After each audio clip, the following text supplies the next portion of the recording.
जी नाज़रीन, हाज़िर national online news सां नवंदरो खां खे ब्रेकिंग न्यूज़ ॾींदा रहूं त नवंदरो शहर जे बाबे ज़ुल्फकार वटि 2 मोटरसाइकिलनि ते सवार 4 हथियारबंदन जो क़िराने जे दुकानदार ते क़ातलाणो हमलो। हमले में दुकानदार रांझन जत गोलियूं लॻण करे शदीद ज़ख्मी थी पियो आहे, जंहिंखे मौजूद माण्हुनि फौरी तौर ते नवंदरो अस्पताल पहुचायो, जिते तिबी इमदाद ॾियण बाद खेसि चانڊڪا अस्पताल लाڙڪاڻي منتقل कयो वियो आहे, जिते संदसि हालत नाज़ुक ॿुधाई पई वञे।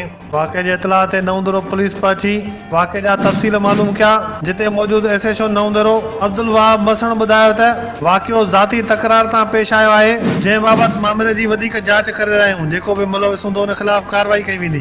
जी नाज़रीन, हिकु भेरो ॿीहर अव्हांखे अहम ख़बर खां आगाह कंदा रहूं त नवंदरो शहर जे बाबे ज़ुल्फकार वटि 2 मोटरसाइकिलनि ते सवार 4 हथियारबंदन किराने जे दुकानदार रांझन जत ते क़ातलाणो हमलो करे गोलियूं फायर कयूं, जंहिंमें हू गोलियूं लॻण करे शदीद ज़ख्मी थी पियो आहे।